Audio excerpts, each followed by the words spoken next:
What's up, everybody? Welcome to another edition of Space Marine Sampler. This is where I take a very casual, at-a-glance style look at a particular Loyalist Space Marine force. And being an at-a-glance style, I of course go over what they look like. I'll go over bits about the lore throughout the video, and even go over some thoughts on building and painting them for collecting purposes of the models if you want to collect some or build an army of them. But the focal point is on Space Marine 2 and using them in operations mode, the co-op mode.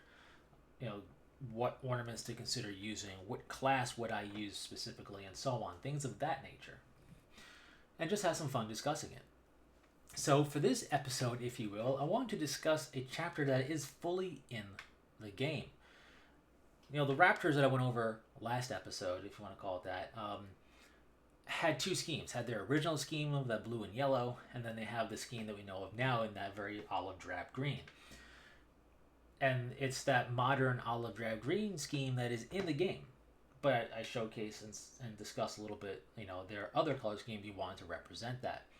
Well, here, this particular Space Marine force is fully in the game and has had no alternate color schemes. But I still want to go over them because I think this is a simple, effective case study on taking what's already there and being able to go even further with it and further customize it based on the lore of the force. So let's jump into that by looking at the Angels of Vengeance. They require the Dark Angels DLC to unlock, but they are a Loyalist second founding successor of the Dark Angels, and my favorite of the Dark Angel successors. They're of course a member of the Unforgiven, and in my opinion, that doesn't matter. The point is, for me personally, I like them on the same level as the Dark Angels themselves. I don't know why I was going to say my opinion on that, because that purely is my opinion, my tastes. But anyway, if we had that Angels of Vengeance decal sheet back when I first started collecting my Dark Angel force, there's a very good chance I would be with an Angels of Vengeance force today instead of a Dark Angels force, because I like them on the same level as the parent force. In any case, this Unforgiven successor is one of the three kind of original successor chapters discussed in a Dark Angel book, Codex, that right alongside the Angels of Redemption, Angels of Absolution. So let's take a look at them, since you've been looking at them. The Angels of Vengeance have the original color scheme of the Dark Angels Legion, so they have that jet black armor. With that, they do their company markings on their right knee pad. They have red helmet lenses, they have red weapons, and their chest emblem has been showcased in all the traditional colors, the bone, the silver, the bronze, brass stuff, but it's also been specifically showcased as like a near white, which I think is really cool. Their chapter symbol is a red hooded skull with stylized wings behind it, and their kind of squad marking stuff is done the exact same way as the Dark Angels do it, only they color theirs white with red numbers in front of it for squad numbers. And that's the whole look of the chapter. They're very much less is more. They shun fame and laurels. It's one of the reasons why they are lesser well known than other Unforgiven chapters, and B, ties into their absolute obsession and grim outlook on achieving their duties. They don't care about letting you know who they are or anything like that. They just show up, do their stuff, and don't even associate with non-Unforgiven. So, they're not going to be that well known. And, I just feel like their look is kind of a less is more approach. It's very more functional than form. They're not very ornate. They have some ornate, individuals, of course, but they're not an ornate style of force, which is typical of the Unforgiven. Now, with that said, there is one more thing to consider, because they are of the Unforgiven, which is a very monastic knight kind of theme, so robes are an important bit to these forces. Now, there is the lore side of things, and there is what people do. Now, I'm not going to say you're doing it wrong. It's your force. If you like this look, then do it the way you want for the robes. And what I say by that is some people have decided to go with just red robes on their Angels of Vengeance, and I get it, right? The symbol has a red hood, so maybe you use that as your assumption, or maybe you know what the robes are actually supposed to be color-wise, but you prefer it to be red. Whatever the case is, It's your models, it's your time and money. That's fine.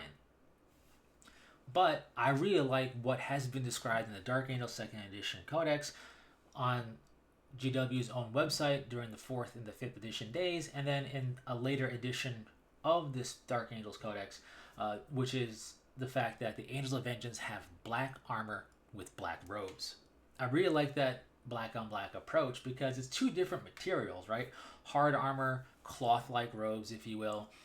So when you take that into consideration, plus the fact that there's multiple different recipes for achieving black, you can have two distinct ways to achieve the black, making each one stand out and having the model still look kind of striking and not just smothered by being black on black, which is really cool. It does mean a bit more of a paint exercise, right? If you are gonna, build and paint them like this, because you got to make sure you do the black robes different from the black armor, so you get to kind of play around with that, which I also think is pretty cool. But I think it really encapsulates their grim, dour outlook in nature.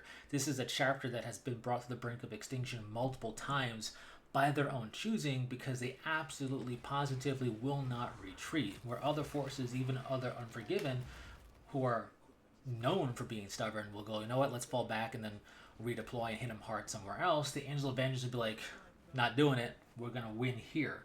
Now, that's a fault, right?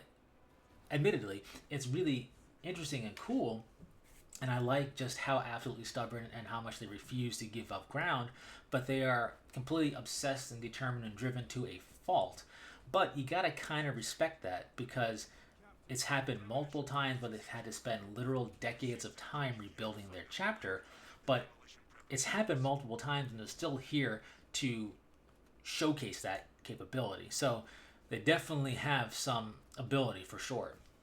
But when you have a chapter that has taken so much loss to their forces over, thousands of years, it kind of imprints itself into the soul and demeanor of the chapter itself, leading to them being exceptionally grim and dour and everything else. And I think the black on black approach really speaks to that, and I really like it. So let's do that in Space Marine 2, and there's really one class to truly do that with, and that would be the Bulwark. Plus, I feel the Bulwark really, as a class goes, thematically is very fitting for an Angels of Vengeance character, right? Obviously, any would work, but the idea of having the shield and just wading forward into the enemy and just being that rock that does not move feels very fitting for an Angels of Vengeance Astartes. So I've always wanted to represent them that way, but I refused until eventually we got this Trigun update.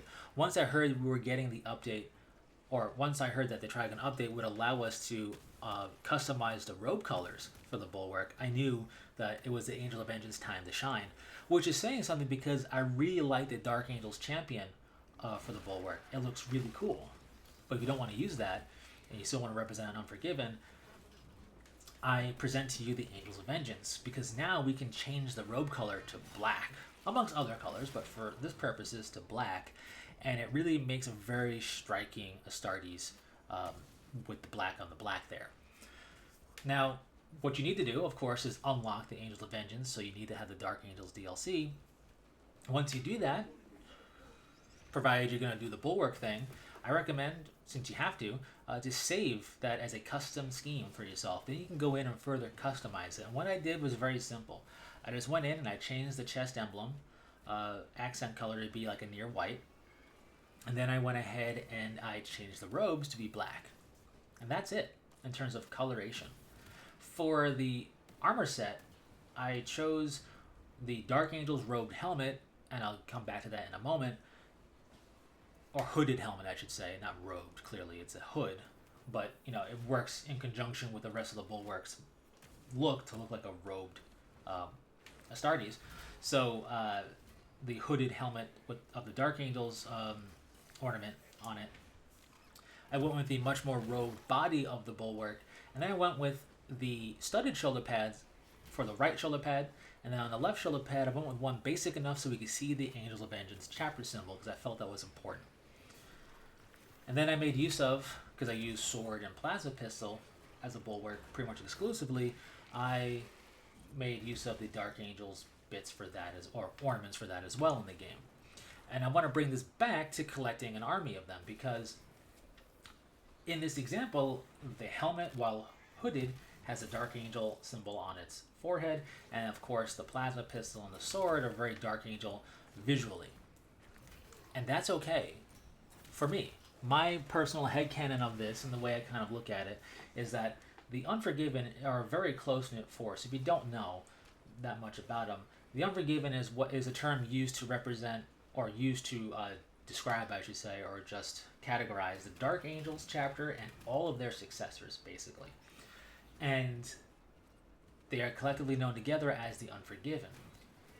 And they are extremely close-knit. They work together. In fact, the Dark Angels chapter master, the Supreme Grand Master of the Dark Angels, can flat out issue orders to the successors, and they will obey and follow them. It's almost like a quasi-legion of many colors. And as such, not just in issuing orders, but they fight alongside each other frequently, and the Angels of Vengeance have fought alongside the Dark Angels on multiple occasions. So I look at it like this. The particular Astartes in question in Space Marine 2, or the model you're painting up, clearly spent time in a campaign alongside the Dark Angels, and was honored for their actions by the parent chapter, and was given a piece of war gear or something to adorn their armor with that was the Dark Angel symbol. And even though they don't do the whole ornate stuff type of concept, this is different. This is camaraderie on a whole deeper level. And I think the Unforgiven would totally display the Dark Angel symbol on their armor as like a campaign badge of honor, for example. So that's the way I justify it in my head. I'm sure there are people who totally disagree, and that's fine. I'm not saying it's the way it actually is done. I'm just saying that's how I personally justify the use of said bits in terms of model form, or in the case of Space Marine 2, certain ornaments. Now, with that said, the Angels of Vengeance are an extremely capable chapter. They have a long history, and as all Loyalists do, they absolutely despise Chaos forces, but even more so than other Loyalist Space Marine forces. They have a much deeper rooted hatred of Chaos forces, just as a random side note. Now, being a member of the Unforgiven and a Dark Angel successor, their chapter organization is very much in line with the Dark Angels, meaning their first and second company are just like the Deathwing and the Ravenwing, but they're not called that, and they don't have different colors. They stay the same colors as the rest of the Angels of Vengeance, but we know that their first company is called the Dreadwing, and their second company is called the Raptorwing, which is pretty cool. And we know Dreadwing, of course, harkening back to the Hexagrammaton, and my personal favorite of the original 6 wings. It's cool to see that term come up, even though it's just basically their version of the Deathwing. In any case, it means that we have a very capable chapter, a very powerful chapter, and a really cool one to represent in Space Marine 2. And if you don't want to use the Bulwark, if you want to go, let's say, tactical or heavy or whomever, you can just unlock it and use them without even having to save the scheme, unless you want to go further in and change the chest emblem or add something, right? So, they come base as third company in Space Marine 2. So if you want to change that, you do have to save the scheme, then you can change what's on their knee pad. But anyways, I think I'm rambling on now, and you get the idea. I've seen this done for other chapters as well. I've seen Raven Guard made veteran by adding more white to their armor. I've seen 4th and 3rd Company Ultramarines represented in Space Marine 2 as well. So it's the same concept, just applied in a different way. I'm just going more in on what the Angels of Vengeance look like with the Bulwark, but you can do the same concept of taking and enhancing what's already in the game to really kind of customize and make it your own. So even if you are alongside another one of that chapter being used in a game, chances are you'll stand out a little bit more because you're not exactly the same. And that's what's pretty cool about it.